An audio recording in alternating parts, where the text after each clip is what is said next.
Hey everybody, Spaceman Spiff here with another episode of Spaceman Climbs for you. And this time I have an elf versus orc on Secret Valley, and we'll get into it right away. I'm against Wind Slash, who did pick orc, so I know I'm against an orc opponent right from the get-go. Just let me check this really quickly. Okay, I am recording. Good. So I know I'm against an orc opponent. He wasn't that high a level, so I think it was more of a new account for him, but based on the conversation we have throughout the game, I feel like he's been playing for a long time. He's definitely a strong player, and he knows Calvin and Hobbes, so he's got to be a good guy, right? There's no getting around that. Either way, I'm going to start talking about the actual game now. I drew Elf, and I'm not very confident in my Elf versus Orc play. I don't like going for Druid of the Talon, as you guys know. I could go for some kind of Bear Dryad play, but that still feels pretty cookie cutter against Orc. And I feel like it's hard to really do anything too far outside the box there. I do a lot of Ancient of War pushes, and that was something I had been doing a lot at the time of recording this, or not recording, but playing this video. Playing this game. And for that reason, I think I went into this game just thinking, I'm not going to do Ancient of Wars. I want to try doing something different. I want to try and make something work. So you're going to see, even though I've gone for an Archer build, this is definitely not the build you want to go, or at least not the build you'll typically see when you go for Priestess of the Moon first. But I've done an Archer build, and I'm going Priestess of the Moon, and I'm going to stick with it.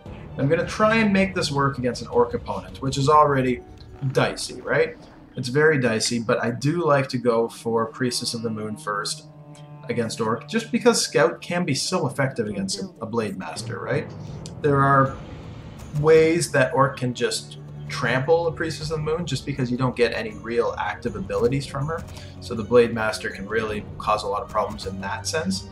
But at the same time, if you have a large enough army and you have constant vision on top of your army, the Blademaster harass becomes much less effective, right? So that's kind of my thought process here. I should definitely be going for some sort of Ancient of War creep because I did an Archer build, and a Priestess Archer and an Archer is not a great creeping combo. I assumed, though, that my opponent would be going for these item shops like Blademasters tend to do, going for some good items.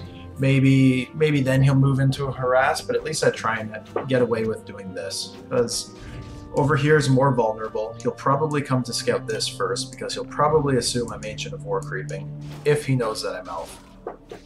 And by doing this, it's probably the safest as far as scouting goes. I can also retreat to this Moonwell really quickly. One of the benefits of building your Ancient of War in your base is that you're able to ideally wall off pretty effectively. You get that wall off a little bit earlier. But as you can see, I do not have an effective base whatsoever. There is no wall here to prevent Blademaster harassment. I'm building a second Ancient of War without even putting down a Hunter's Hall yet, so I'm really focusing on getting a lot of archers out early. So here I am, I'm creeping this. I did get True Shot Aura first, just for that little bit of extra damage. I don't think, as much as I love Scout, I don't think Scout is the ability to get early on. For one reason, you lose damage output, and you need to take every little edge you can, and in the event that it turns into an early game skirmish, so that damage output adds up over here with the archers and the priestess. And there's the Blademaster, so let's pause it for a second. He has gone for an item build. I don't think he has crept much yet. He's lost some health, so he crept something to get the Gauntlets of Ogre Strength, but other than that, he hasn't gone and crept like the Ogre Magi's or anything like that. He came too early, so he doesn't have Boots of Speed yet. But it still looks like he is teching and maybe building towers, right? You see 2 salves and a clarity. That means he's being aggressive with the Blademaster. That means he invested in the shop really early on. That means he probably does not have a Barracks and Grunts building, or a Barracks and Grunts right now. He's probably teching to tier 2, and he's probably going to either mid-tech, throw down a Barracks, and then do the standard Orc thing with Grunts, Raiders, Spirit Walkers. He could hit tier 2 and throw down 2 Bestiaries and go for Bat Riders or Wyvern, or he could even be doing some weird tier 3 play, but either way, this is not a standard build of Barracks. I know that immediately, and that means I'm a little more comfortable now because there's not going to be Grunts coming at me. So my Priestess and 4 Archers are that much more formidable. Granted, a Blademaster can cause a lot of havoc here, but I've got the production to really, I don't know, cause problems with my 2 Ancient of Wars right now. Notice I did split up my wisps as effectively as I could. I guess I could have done a lot better, but I was trying to do that because I didn't wall my base. I wanted to make my wisps at least hard to find. And I came over to creep this because I thought this might be kind of unassuming. This might be not the first place he's going to come scouting for me. I imagine he's checking this, maybe he's checking here. I don't think he sees a Priest of the Moon and 4 archers and assumes that I'll be creeping the fountain. And we can assume that he is scouting for me, right? Where is he? Let's G. Okay, so like I called, I guess I knew that already, but still, he's building towers, there's no barracks, his tech is going through, and he's playing it super safe. I want to just see where his hero is. Where's his hero? Over here, probably looking for me. He's probably... You know what, I'm going to keep this on for a second, and we're going to follow him as I do this. So I'm creeping this out. Notice I'm tanking damage on my Priestess with the Fountain of Health. This isn't too hard to creep, but I'm prioritizing the ground units. Where's the Blademaster? Ugh. I've got to keep it on his vision in order to click on the Blademaster. So here he is. He's scouting to creep out, or to see if I'm creeping here. And he's going to find my Wisp and kill it. You know what? I'm going to go back here. And so now I know he's here. I know he's probably not coming to scout this right now. I've hit level 2, which is really nice. Don't lose the archer. Please don't lose the archer. Good. Okay.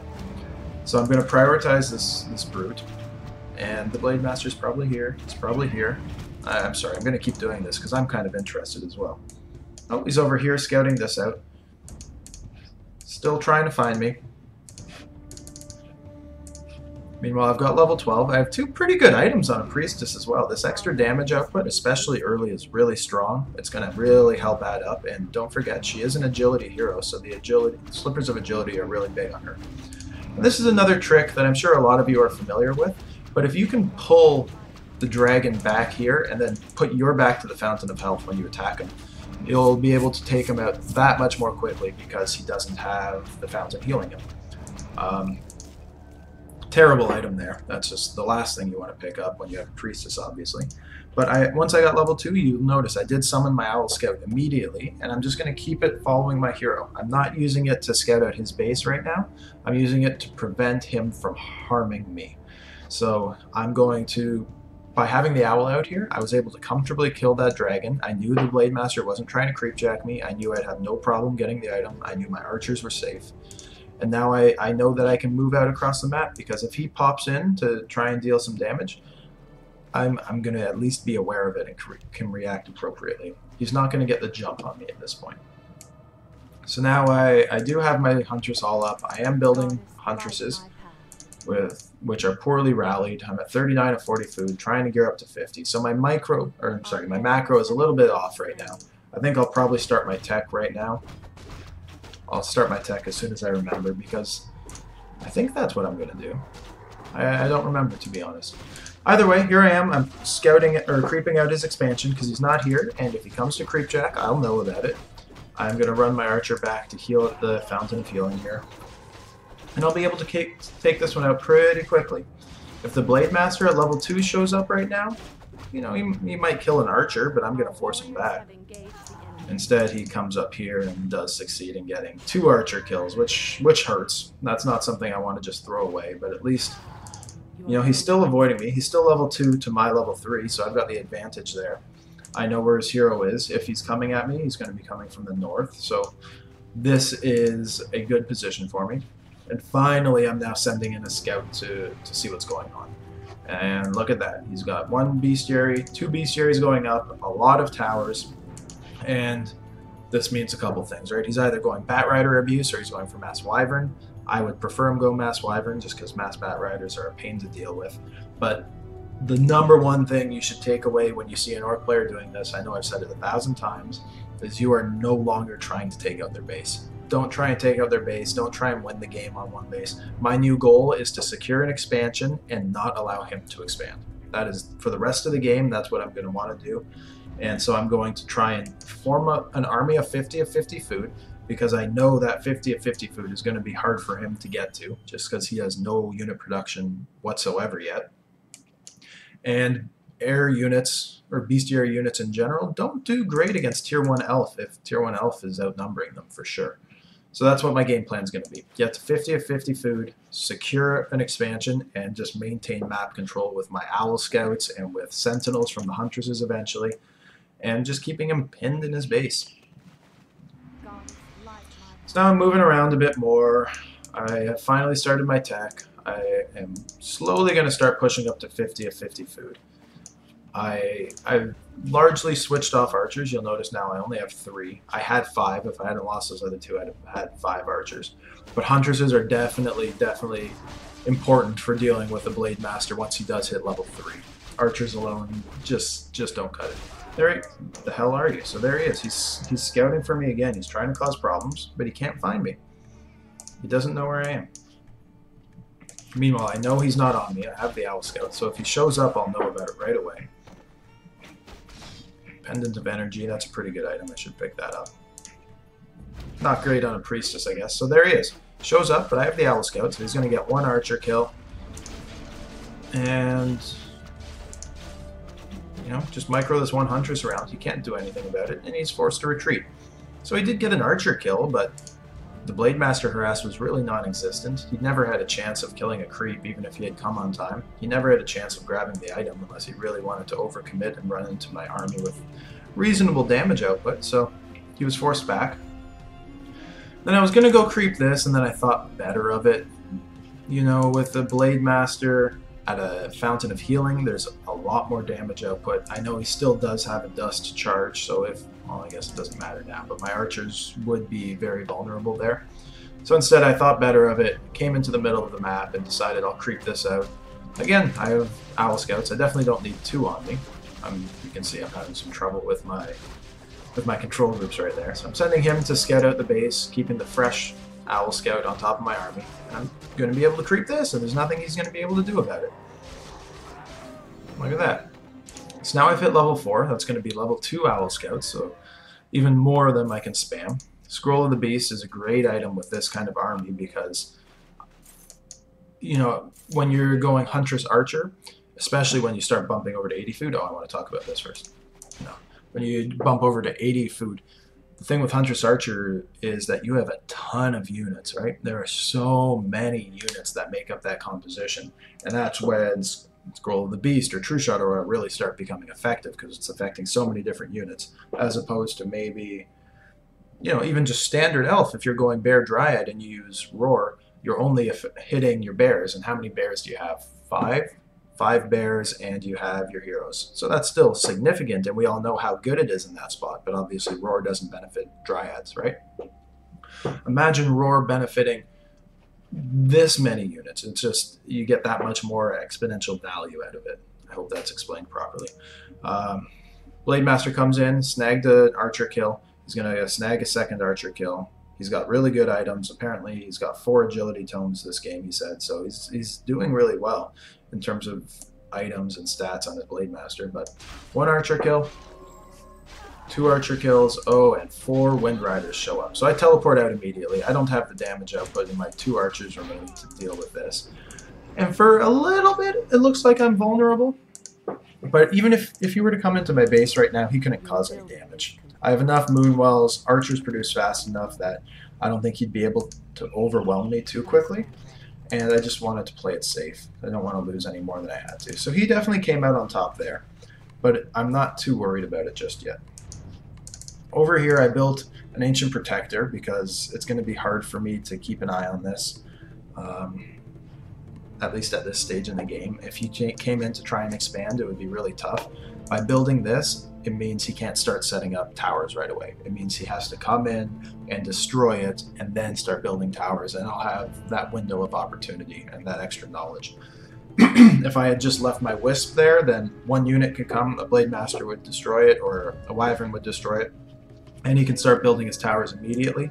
This is just, it buys me a little more time, and it gives me vision here. So, not necessarily the strongest play, but I understand why I made it. So I'm creeping this out. I'm going to try and get to level 4.5, because the faster I can get level 3 True Shot Aura, the better. For the same reasons as I was talking about earlier. Just so many units benefiting from that damage increase is massive. So now I have a good number of archers, probably more than enough to deal with however many wyvern he's going to have. I'm going to continue calling them wyvern rather than wind riders. Getting longbows and sentinel upgrades finally. Longbows are amazing. If you're going any kind of archer build, definitely get them.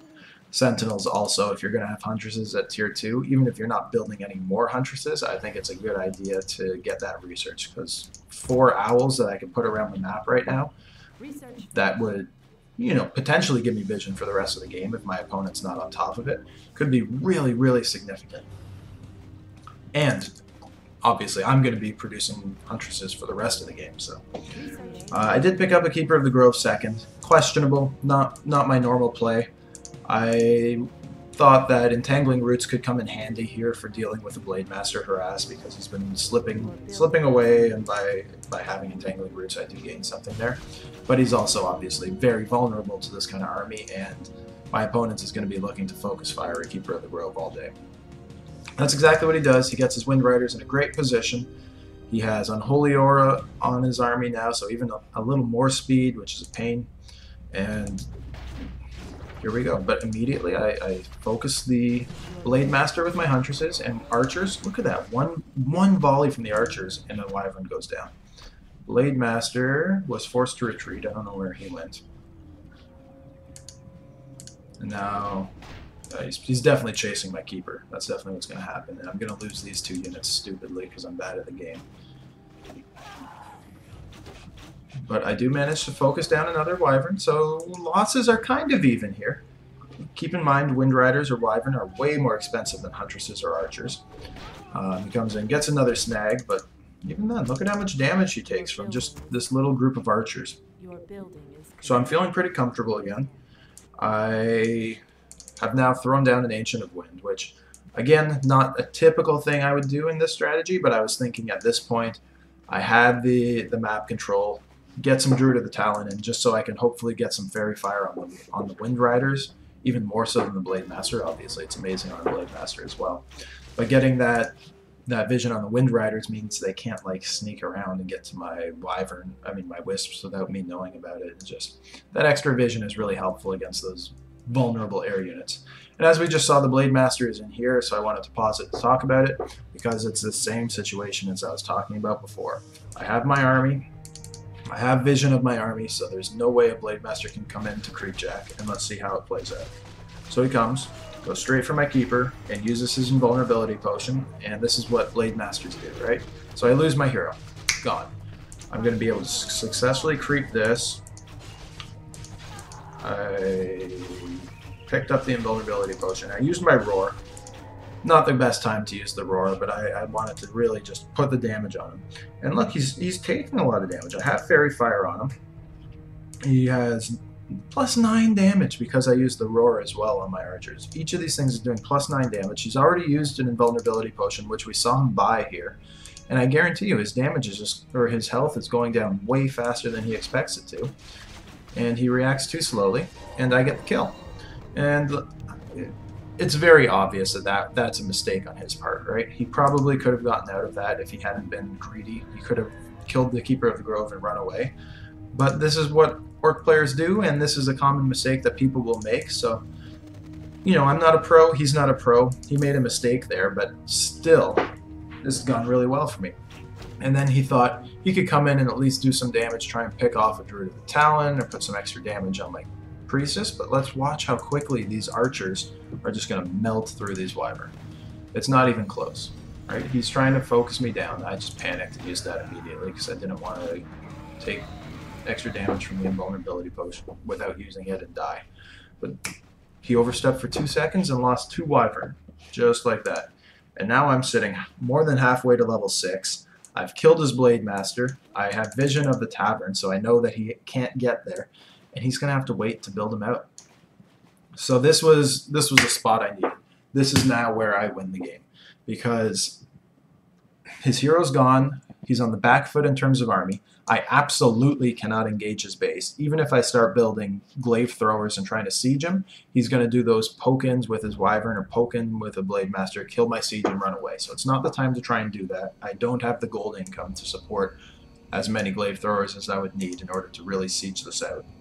So instead, like I was saying before, I'm going to secure an expansion, and I chose to do this one just because I had the Protector up already. I don't know, I thought this one would be a little sneakier, so I went for this expansion, and my goal for the rest of the game is going to be keeping an eye on this one, and this one, while my army more or less patrols this line.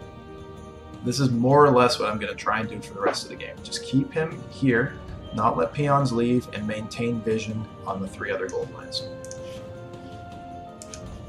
So there we go, I throw a sentinel down. So this has been crept, I see, so he's setting up for it. That's what he wants to do. He's going to try and sneak some peons in here to build towers when I'm not looking. Probably while he does that, he's going to be harassing. So he's going to want to have his Blademaster here so that my army is chasing after his Blademaster trying to secure this, while he builds 5, 6, 7 towers here and just continues his crawl across the map, right? But I don't want that to happen, so I'm queuing up a couple more protectors. I really want to secure my expansion, so I got Nature's Blessing as well. I don't want any shenanigans happening. Play it safe. And look at that.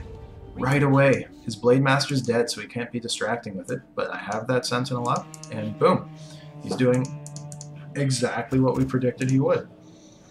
I'm not having any of it, though. My army is still not in the greatest position, but again, considering the Blademaster's dead, it's in an alright position, and I have enough time to come down here and easily cancel this.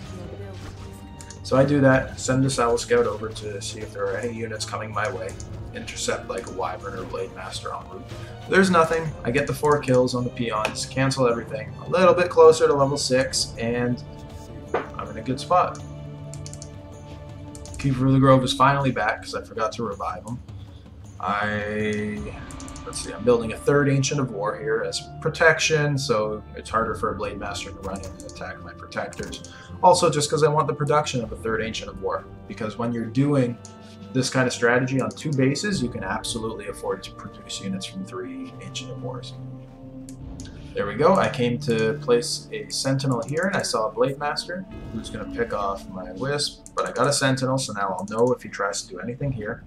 I could creep this, but I don't even think that's in my best interest, because I'll see if he tries to creep it and I can creep jack him, and I don't want to expand here right now. Basically, by having the creeps here with vision, it means he can't try and sneak towers up, right? It means this is going to be really hard for him to clear. So now I just have the 2 to keep an eye on, and I should have a Sentinel here somewhere as well. There it is. Yeah. So Blademaster's running around. I see him cut towards my keeper, so I immediately bought a Potion of Invisibility. And this, I don't think you see them used very often, but it's a good item. It lasts for several minutes, so I'm just going to keep him invisible, moving with my army. And if the Blademaster were to show up, he would not have any idea the Keeper of the Grove was around. So it's kind of keeping him safe. I was kind of hoping like maybe I can pop out of invisibility and catch him with a good Entangling Words.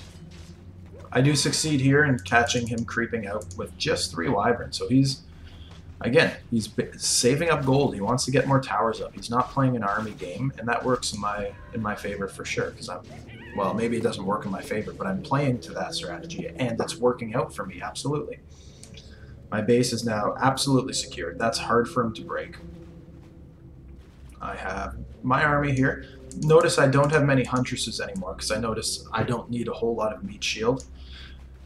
He's going air and range, but you always want to have a couple. Don't ever cut out Huntresses completely. I think 4 is a good number here. I might be getting 2 more. Yep, look at that. 3 more. Because it's still good to have that in case he shows up with grunts or anything like that as a surprise. And because they're great at dealing with a Blademaster, they absorb hits, they're quick. You don't want a ton of them. The damage output in your army is definitely coming from the archers. Also, Druid of the Talon are helping a lot with Fairy Fire, but I don't know. You need the mix. You need the mix. It's very important to have a lot of archers and a lot of huntresses, especially once you hit your 80 of 80 army. So that's what I'm doing here, building a couple more Druid of the Talon. Notice I'm still tier 2. I don't think I've even spent money on upgrades yet. Just 1 attack upgrade, which is probably a mistake because attack upgrades obviously stack so well with True Shot Aura. But here he comes again, Blademaster, level 5 now, great items. He's looking for picks on my weak units like Huntresses and archers and Druid of the Talon, and that's what he's going to get. But still, It doesn't even matter. I've now got Fairy Fire on him. I've got vision from this, I'll have vision from my scout. And I lost 3 units there, but I also took him down to 10% health. I also forced him to use an invulnerability potion. He has no means of healing on him, so he's going to have to go back to base to buy a healing salve as soon as this is done, or he's going to go and sit at a fountain of healing. Either way, even though he got 3 kills here, let's say 2 archers and a druid of the talon, I'm just going to round to 400 resources. I know that's not exact. I know, including gold, whatever. 400 resources, he's going to gain there. He's going to gain experience. It's not great for me, but he's just got a Blademaster. It's going to be forced home. He spent 150 gold on an invulnerability potion, which is probably no longer available in the shop, so he's not going to have another one for a while. And I'm going to gain map control. As soon as this invulnerability potion passes, I get map control back immediately, because he's not going to be in the fight anymore. He's not going to be trying to deal any damage to me. I missed an opportunity to entangle him there as well, so I probably could have snagged a kill if I were better at the game. But he dropped me down to 71 of 80. Immediately I'm going to bump right back up because my units are cheap and affordable, which are synonyms for each other, but that's okay. So I'm going to go against what I was saying before and creep this, I guess, which I don't think I should be doing. I don't think there's any need to creep this. It will get my Keeper of the Grove to level 3 if I power him through. But even that, I don't think it's worth it. I lost an archer, really. That's nice. Could have gotten it on my Keeper, but I mean on my Priestess, but I put it on the Keeper again. Starfall is not good. Like, Starfall is amazing, and I want to get Starfall, but it's not going to win me the game. And here he comes in again. Force a teleport immediately. Couldn't even get 3 attacks in on my Keeper. Really, so that, even though he pulled ahead last time, he definitely lost in that creep jack, right? He gained 400 resources, lost 150, and gained experience in the last one. Here he came in, absorbed a ton of damage, and teleported out. Literally did nothing. My Keeper is now at full health again. Really not the item you're ever hoping for. Especially when you're going my strategy and already have vision of a large portion of the map. Crystal Ball is really not that effective. But I'm throwing up an expansion here. I think I'll probably throw an expansion here sooner or later too, because I'm now at 80 food. And I'm not going to be getting any more units. My gold should go somewhere. Why not just spend it on Trees of Life, and just put them all around the base of the map. Even if I don't put any wisps in the gold mine, by having a tree there, it buys me time. And look, there he goes again. I'm in position, and these peons are going down. Do not allow him to sneak anything in here. He's trying to protect them this time with Wyvern and his hero. I'm going to slow it down to half speed. And he's going, again, straight for my Keeper, like they always do. But I've got an owl. I've got an owl here. I know everything's coming. And despite these 2 items, let's see what happens for him. I have my invisibility potion. And, okay, this is too slow. I get away with it. He uses his invulnerability. Look at the Wyvern. Look at them just melt my range army here. It's not even close. It's not even fair. And he's forced to teleport out again. He got 1 kill on a Huntress there. Maybe 2 kills on a Huntress. I got my level 6. My Keeper is level 3. My army is very strong still. I used that Scroll of Protection, which evidently I really didn't need to use. And I'm still at my large army. There's nothing he can do at this point. And now I'm going to go and try and use some Starfall because I get excited about that. But look at this! He's got a nice wall off to prevent me from getting in the back. That jerk. So he stopped me from doing anything there. But really, it would have been a mistake anyway. Blademaster shows up. I have vision. He runs around a bit, trying to pick a unit. Decides on the Priestess and an invulnerability potion and dust. I'll just run away. Just like, whatever. He's going for my hero still.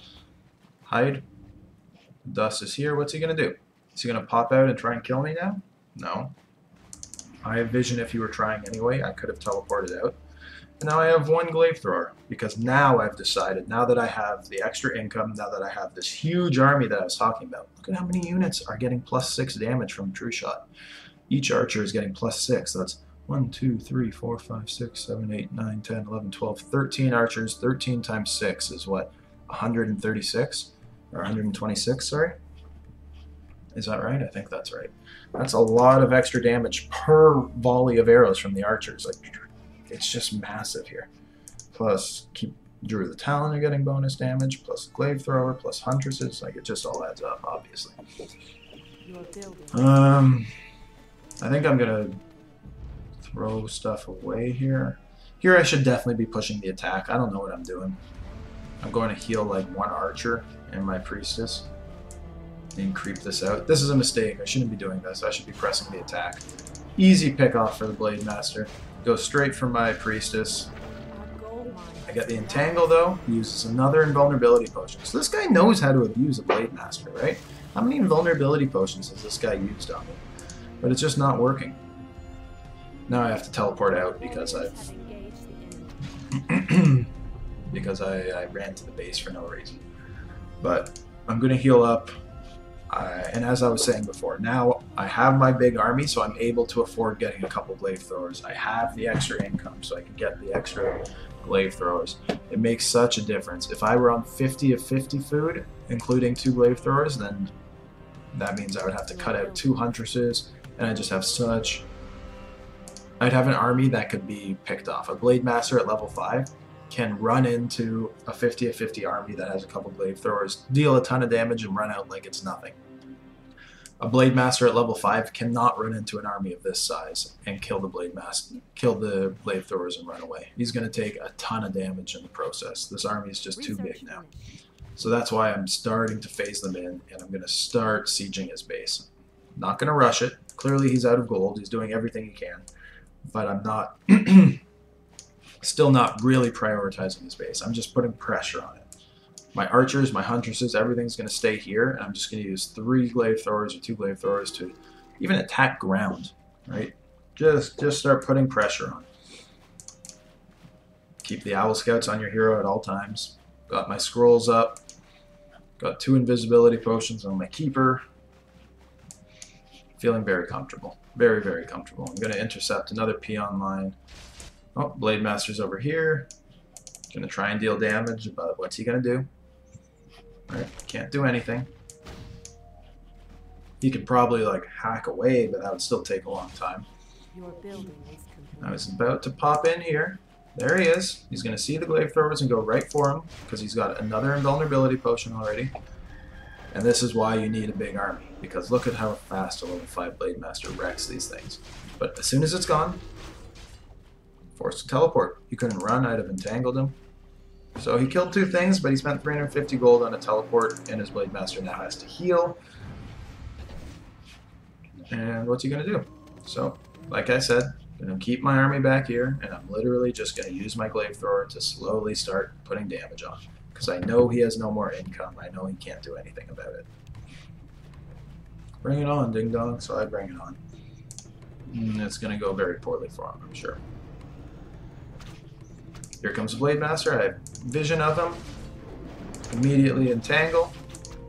And he's done. Blademaster just cannot withstand this kind of damage output. And to be honest, most orc armies cannot deal with this kind of damage input. If you get to this phase against an orc army, you're looking really good, even if it's 80 against 80. I feel very confident. Unless we're against like Bloodlusted Tauren or something. But yeah, look at the total score. I definitely smashed him, and it definitely came from my resource advantage. But I think that was a good game. I think it was interesting because he played it well, and I went Priestess first with archers to open. And I don't think I out-microed him. I think I just played his game and beat him at it. So thank you for watching. I hope you enjoyed it. I will definitely be posting more games in the near future. And if you could like the video, or if you could subscribe, I would appreciate it. Any comments I will absolutely respond to. I love getting comments. And have a great rest of your day.